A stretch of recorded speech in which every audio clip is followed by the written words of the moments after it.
कधी एखाद्या शहराचा अभिमान डोळ्यावर उभा राहताना पाहिलाय? आज बीड तीच अनुभवते. ही फक्त ट्रेन नाही, ही आहे स्वप्नपूर्ती शिट्टी. जे शहर कधी वेगळं पडलं होतं ते आज देशाच्या नकाशावर रेल्वेने जोडतंय. नमस्कार मित्रांनो, स्वागत आहे परत एका नवीन ब्लॉगमध्ये. मित्रांनो, तुम्ही कधी विचार केलात का, एका रेल्वे रुळाचा आवाज एखाद्या शहराचं भविष्य बदलू शकतो? बीडमध्ये अनेक वर्ष एकच प्रश्न विचारला जायचा, आपल्या जिल्ह्यात ट्रेन कधी येणार? आज त्या प्रश्नाचं उत्तर आपल्या डोळ्यासमोर उभं आहे. ही गोष्ट आजची नाहीये, ही वाट पाहणाऱ्या 3 पिढ्यांची गोष्ट आहे. आजोबांनी मागणी केली, आई वडिलांनी आशा ठेवली आणि आपण आज काम प्रत्यक्षात पूर्ण होताना पाहतोय. रेल्वे म्हणजे फक्त प्रवासाचं साधन नाही, ती आहे संधीची दार उघडणारी रेषा. एक रेल्वे लाईन आली की काय बदलतं? विद्यार्थी शिक्षणासाठी शहरात जाऊ शकतात, रुग्णांना मोठ्या शहरात उपचारासाठी सोपं होतं, व्यापाऱ्यांना माल वाहतूक सोपी होते, रोजगाराची नवीन संधी उभी राहते, शहराचा विकास वेगात होतो. रेल्वे म्हणजे फक्त स्टेशन नाही, ती आहे विकासाचा वेग.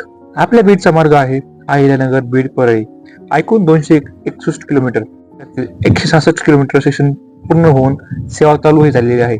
ऐकून 16 स्थानके आहेत. हे आकडे फक्त आकडे नाहीत, ही आहे बीडला देशाशी जोडणारी जीवनरेखा.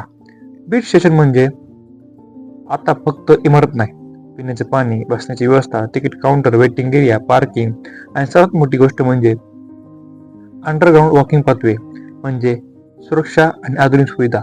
सध्या ट्रेन डिझेल चालते, पण उद्या इथे इलेक्ट्रिक ट्रेन धावेल, वेग वाढेल, सुविधा वाढतील, कनेक्टिव्हिटी वाढेल आणि भविष्यात कदाचित बीड पुणे देखील जोडलं जाईल.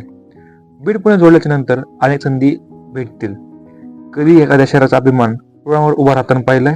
आज बीड तीच अनुभवते. ही फक्त ट्रेन नाही, ही आहे स्वप्नपूर्ती शिट्टी. जे शहर कधी वेगळं पडलं होतं ते आज देशाच्या नकाशावर रेल्वेने जोडतंय.